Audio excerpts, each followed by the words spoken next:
예수께서 예루살렘으로 가실 때에 사마리아와 갈릴리 사이로 지나가시다가 한 마을에 들어가시니 나병 환자 10명이 예수를 만나 멀리 서서 소리를 높여 이르되 예수 선생이여 우리를 불쌍히 여기소서 하거늘 보시고 이르시되 가서 제사장들에게 너희 몸을 보이라 하셨더니 그들이 가다가 깨끗함을 받은지라.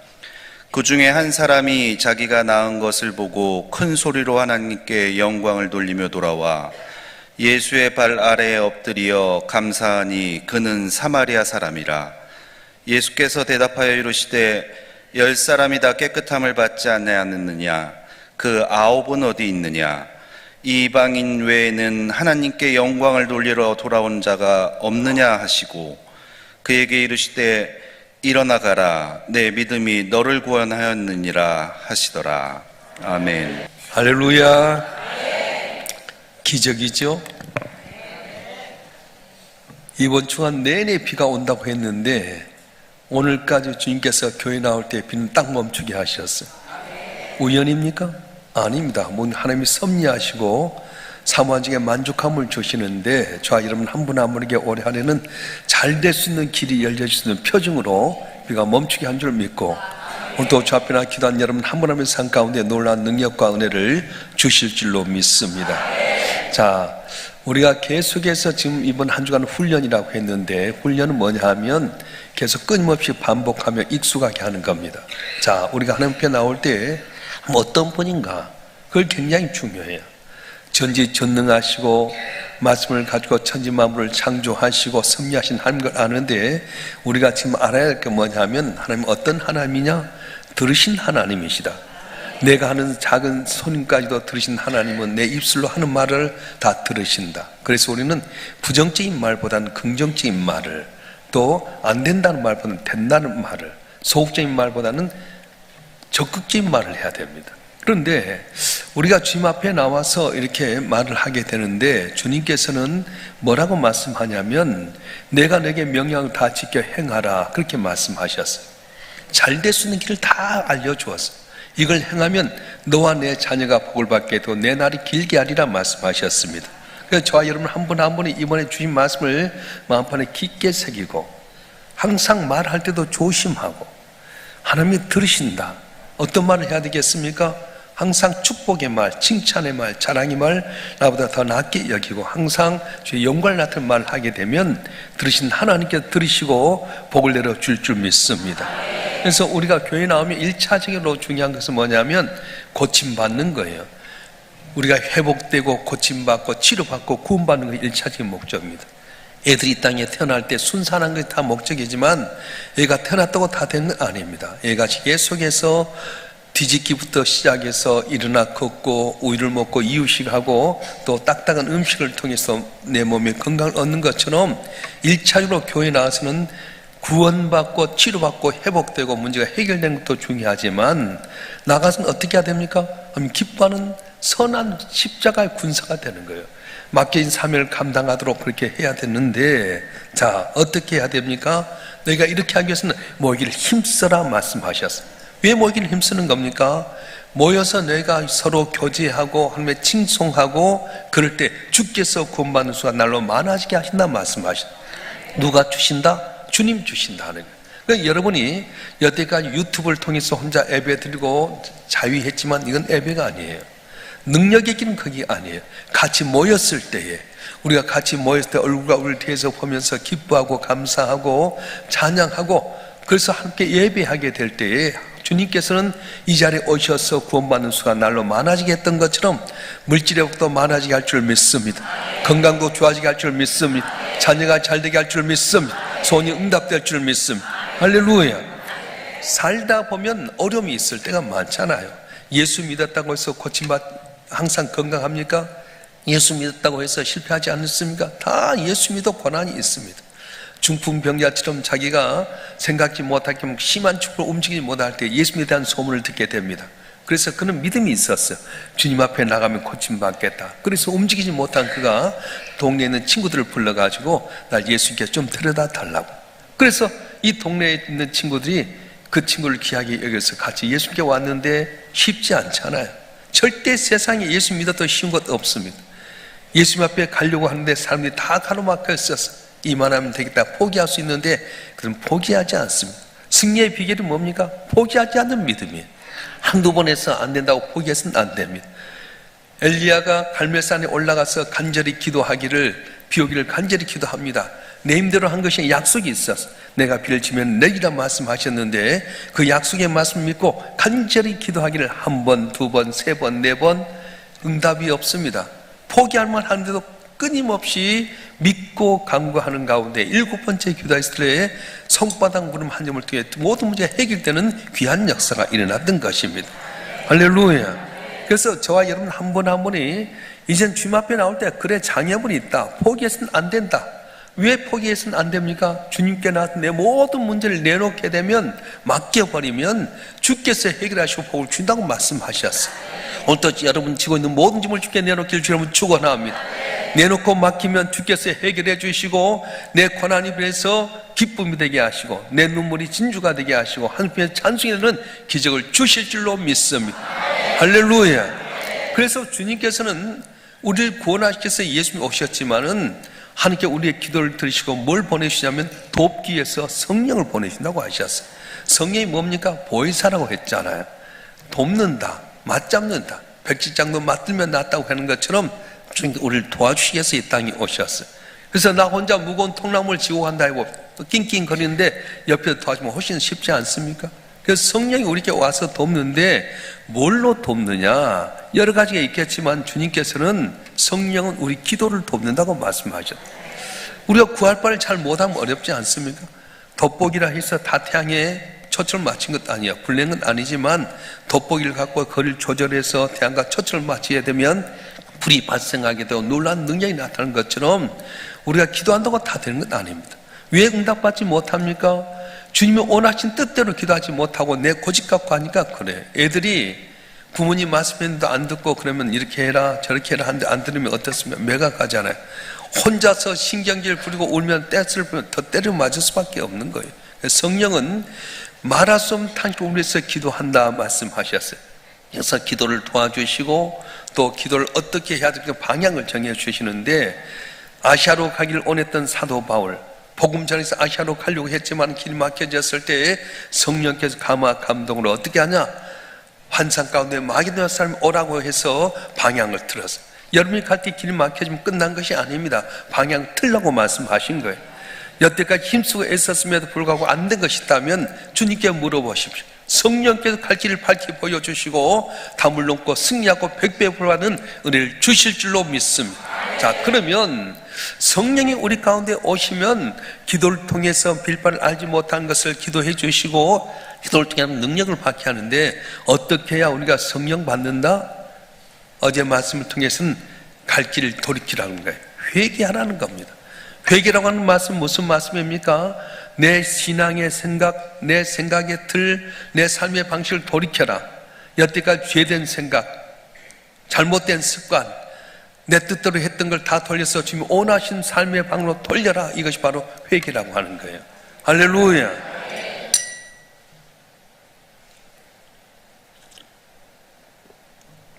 그래서 부자 청년의 이야기를 하셨는데 라비어 내가 어떻게 하면 영생을 얻겠습니까? 오늘 우리들이 어떻게 하면 성령 얻겠습니까? 그와 마찬가지입니다. 주님 뭐라고 말씀하셨어요? 부자인 청년의 제목은 목적은 영생을 얻는 거였어요. 영원한 생명. 근데 이 영원한 생명을 어떻게 하냐? 가난하고 못 살고 어려운 것이 아니라 내가 가지고 있는 부유한 물질도 갖고 있고 내가 갖고 있는 명예도 갖고 있으면 영원한 생명을 갖기를 원하셨는데 뭐라고 말씀하시냐면 내 있는 모든 걸 팔고 나를 따르라 말씀하셨어요. 내가 가지고 있는 생각, 내가 가지고 있는 물질, 내가 가지고 있는 명예, 내가 가지고 있는 모든 기득권 위에다가 영생을 얻으려고 하니까 문제가 된다는 거예요. 그래서 주님께서는 그 생활 태도를 버리라 말씀하셨어요. 사교 이야기를 통해서 말씀했지 않습니까? 자기가 비록 세리장으로서 세무서장 하지만 백성들의 돌 착취해서 배만 풀고 잘 산 것 같지만은 백성들의 칭송받지 못하고 손가락질 당하고 멸시천대 당하고 부끄러운 가운데 내가 봐도 정말 나를 쉬는 가운데 있는데 예수님이 지정하시는 말을 듣고 만나러 왔어요. 근데 사람들이 다 키가 작은 사교를 더 가로막습니다. 어떻게 해야 내가 예수님께 나갈 수 있을까? 그래서 가는 방향에 돌 감나무로 일어나서 예수님을 딱 기다리는데 예수님이 한 번도 만나본 적이 없는 그분께 삭개오가 말합니다. 삭개오야, 내려오너라. 내가 너희 집에 유하리라.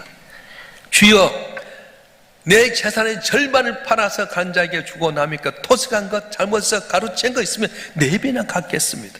삶의 태도가 달라졌습니다. 여러분, 오늘 우리가 성령 받으려면 어떻게 해야 되느냐? 내 삶의 태도를 바꾸는 삶이 되어야 됩니다. 나만을 위해서 살았던 사람, 내 이기적으로, 내 생각으로, 내 주장으로 살았던 삶을 다 털어버리고 주님 원하는 삶으로 낮아지고 겸손하고 섬기고 희생하게 될 때에 놀라운 기적과 능력이 나타날 줄로 믿습니다. 할렐루야. 그래서 예수님이 감람산에서 승천하시게 될 때에 아버지 약속하시기를 기다리라 말씀하신 500명이 봤는데 그 가운데 120명이 바로 예루살렘에 와서 같이 모여서 있습니다. 기도하려고 마음은 없었어요.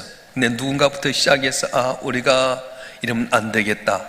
그래서 거기 사도행전 1장에 보면 12제자 이름이 나오게 된 배경이 뭐냐? 다른 제자도 많이 있잖아요. 12제자 이름이 나온 게 이들이 가장 주님 앞에서 부족한 사람이었어요. 3년 동안 다니면서 기적을 체험했었고 가르침 받아서 능력도 체험하고 하나님 영광을 나타내는 놀라운 은혜를 체험했는데 예수님이 십자가에 못 박힐 때 다 도망가 버렸잖아요. 정말로 부족하고 미약하기 짝이 없는 주님 앞에서 가장 많은 은혜 받았는데 실망시켰던 그들의 이름은 낱낱이 기억하면서 뭘 했을 것 같아요? 잘못했습니다. 우리가 부족했습니다. 그러면서 눈물이 터져 나오기 시작하면서 회개하고 마음을 모아서 전심으로 기도할 때에 성령의 역사 가운데 그들이 변했어요. 삶은 똑같습니다.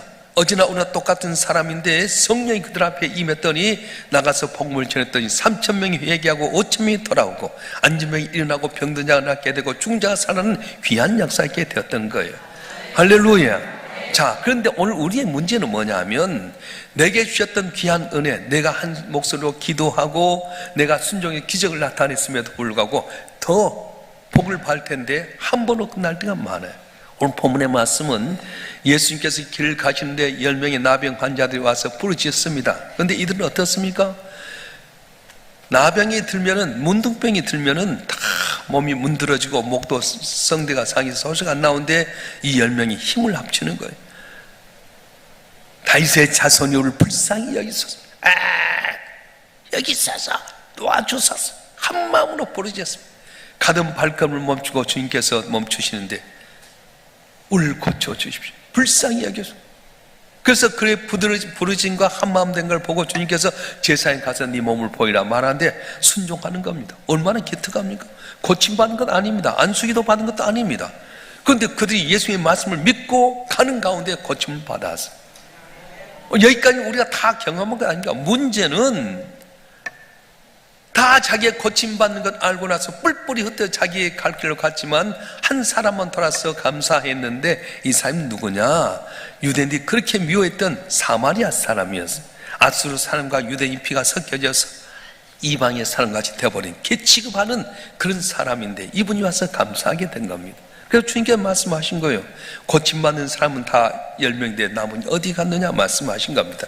우리 한번 성경 읽어볼까요? 오늘 누가복음 11장 17장 17절부터 19절까지 말씀 한번 읽어보겠습니다. 시작.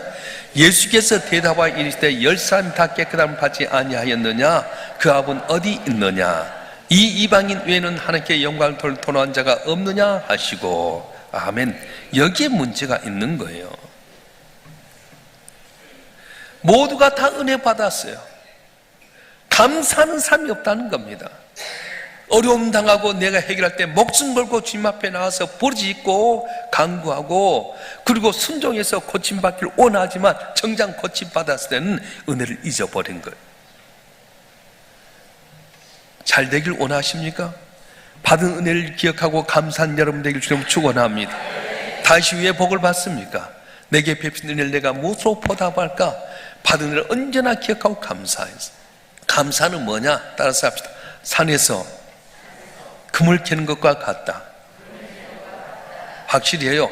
산에서 금을 캐는 것과 같다. 여러분, 산에서 캐는 금덩어리 아무것도 아니에요. 근데 이 금을 갖고 정지하는 데는 예를 들어서 100g을 했다. 그럼 거기서 금을 나올 수 있는 확률은 1g도 안 되는 거예요. 감사를 찾아야 됩니다. 끊임없이 감사할 거 얼마나 많습니까? 여러분 살아온 가운데 얼마나 감사가 많아요. 제가 이제 이렇게 우리 권사님들이나 성도들 가운데 전화를 하는데, 며칠 전에 이제 한 1년 동안 안 보였던 남원에 있는 우리 권사님께 전화를 했어요. 권사님 잘 보냈냐고. 너무 반가워하신 거예요. 권사님 못 보니까 눈이 빠질 것 같아. 좀 봅시다. 그랬더니 목사님 몸이 너무 아팠대요. 어떻게 몸이 아팠냐? 어머니가 94세인데 어머니 돌보러 갔는데, 어머니도 고동이 부정하면 정신 똑똑해서, 그런데 자기가 계단을 하나밖에 못 갈 정도. 아니 계단을 한 걸음밖에 못하면 어떻게 하냐고. 모르겠다는 거예요. 배경을 살펴보니까요, 이분이 이제 일본에 가서 사업을 하면서 돈을 많이 벌어왔어요. 우리나라 와서 사업을 하는데 다 맡겼는데, 한 사람에게 홀라당 다 한 20억 정도를 홀라당 다 속임당해. 그리고 빚만 덤떡 있었는 거예요. 그러니까 말도 못하고 속에 있는 스트레스가 가서 온몸에 전신이 퍼져가지고 병원에 가도 드러나지 않는데 몸이 아픈 거예요. 너무 힘들어가지고요, 한 발짝도 못 가고, 이 병원 가도 안 되고 저 병원 가도 안 되고. 근데 3주 전부터 어디 신경외과에 가서 주사를 맞아가지고 아마 통증 풀린 것 같아요. 그래서 좀 좋아졌다고. 아 그러냐고 보자고 그랬더니, 목사님 3걸음 걸을 수 있어. 3단계 걸을 수 있다. 근데 우리 교회 집사님 가운데 집사님과 권사님 시골살이 하려고 남원에 갔는데 찾아왔다는 거예요. 와갖고 우리 키 작은 집사님이 도와줘주고. 그런데 이야기하다가, 권사님 나 키가 작아서 그래요. 그랬더니 이 권사님 하신 말씀, 집사님 키가 작으면 어쩌고 코가 삐뚤으면 어때요? 건강이 최고예요. 걸을 수 있는 것만도 감사해요. 예수 안에 구원받은 감격, 여러분 체험해 보셨어요? 제가 잘 아는 목사님이 북한 선교에 많이 도와주고 있는데, 북한의 탈북자들이 얼마나 힘들게 해서 여기 오는지 아십니까? 너무 가난해서 배고파 죽는 그들 가운데서 자유를 얻기 위해서 탈북하는데, 정말로 말로 다 수 없는 어려운 가운데서 여기 오는데요, 그 목사님 1000명을 도와줬대요. 대한민국에 사는 거 얼마나 감사한지요. 예수 믿어 천국 가서 보장받는 거 얼마나 감사한지요. 모르시죠? 외국인들이 우리 대한민국에 와서 비자 얻으려고요, 영주권 늘려 얼마나 몸부림치는데, 우리는 이 살기 좋은 대한민국에 사는 거 감사해 보셨어요? 불평하고 불만하고. 오늘 우리 장로님 기도했지만 이 나라에 사는 거 얼마나 감사합니까? 볼 수 있다는 것도 감사하고요, 걸 수 있는 것도 감사하고요, 말할 수 있는 것도 감사하고요. 할렐루야. 여러분들이 계속 기도해 주셔서 진짜 이번에 특별수교 때 은혜 주시려고 하니까 사탄이 역사해가지고요, 지난주 금요일부터 갑자기 후드에 염증이 가득 차가지고 말이 깨깨깨깨 거렸잖아요. 주일날도 겨우 말하고요, 어떻게 해야 되는가. 근데 지금 깨끗이 나은 것 같아. 마무리할 때 되니까 목소리가 좋아진 거 있잖아요. 모르는 사람 모르지만 아는 사람은 알잖아요. 여러분 장마로 계속 비 온다고 했는데 어저께 막 바게트로 퍼부은 거 알아요, 몰라요? 저도 잠자면서 아이고 내일 아침 보니까 오늘 5시, 6시, 7시 비가 올 확률은 90%였어요. 자다가 일어났어요. 비가 오나 안 오나 샥 내리는데 아이고 이거 큰일 났구나. 금요일까지 도와주신다. 마지막 날 도와주셔야 될 텐데 짠 나오니까 비는 어디 가버렸어요. 땅만 축축하게 젖었더라고. 보셨나요? 안 보셨나요? 할렐루야. 주신 말씀 마음에 새겨 일주일을 축원합니다. 잘 되길 원하십니까? 들으신 하나님의 말 잘하길 원합니다. 말씀의 명령에 지켜 순종하길 원합니다. 여러분 가운데서 확실히 끊임없는 믿음 갖고 포기하지 않는 믿음 갖고 살게 주려면 축원합니다. 특별히 성령이 내 안에 오셔서 가르쳐 기도하세요. 성령 밖에서 옛날의 삶의 태도를 바꾸세요. 여러분 한 분 한 분이 오직 주님만 의지하고 짐을 맡기십시오. 그런데 문제는 응답받았다고 멈춰버린 것이 아니라 끊임없이 감사해야 돼요. 좌우로 보십시오. 아이고 천사 같은 분 뵈서 감사합니다 해봐요. 익숙지가 않아. 천사 같은 분 뵈서 감사합니다 해봐요. 여러분 있어서 나는 행복하고 감사합니다 또 인사해봐요. 여러분 있어서 나는 행복하고 감사합니다. 앞뒤로 봐봐요. 교회 앉을 자리에서 꽉 찼잖아요. 여러분 어떻게 이렇게 비 온다고 하는데 꽉 찰 수 있어요? 이거 기적이지. 할렐루야. 내 믿은 대로 될지어다 하면 더 할 줄 믿습니다. 흔들지 않고 피는 꽃이 어디 있겠습니까? 다 꽃이 흔들리면서 비바람에 흔들리긴 하지만 그때 비바람에 흘려서 꽃가루가 날려서 더욱더 번창하게 하는 것처럼 고난 가운데 주님 의지하고 기도하면 이 고난이 변해서 간증이 되는 은혜가 있을 줄 믿습니다. 내 믿은 대로 될지어다. 믿은 대로 될 줄 믿습니다. 따라서 믿은 대로 될 줄 믿습니다. 믿은 대로 될 줄 믿습니다. 믿습니까? 할렐루야. 전능하신 하나님, 살아계신 하나님, 천지 만물을 창조하시고 당신의 뜻대로 인도하시고 섭리하신 주님께서 저 여러분 한 분 한 분에게 말씀하셔 싸운 적 될 줄 믿고 이 시간도 기도할 때 응답받는 역사가 일어날 줄로 믿습니다. 할렐루야. 우리 다 두 손 들고 주여 삼창하고 통수로 한번 기도하겠습니다. 하나님 내게 베푼케 한 은혜가 있었는데 나병 환자처럼 우리가 한 소리로 모여서 기도하는 가운데 응답도 받았습니다. 병 고침도 받았습니다. 구원도 받았습니다. 그런데 감사하지 못했던 우리의 모습 용서하여 주시옵소서. 날로 더 감사가 넘치는 삶이 되게끔 계속해서 복받는 삶이 될 수 있도록 감사 잊지 않게 하여 주시고 우리 삶이 주께 영광스러운 복된 삶이 되게 해달라고 구체로 주여 삼창하면서 동쪽 기도하겠습니다.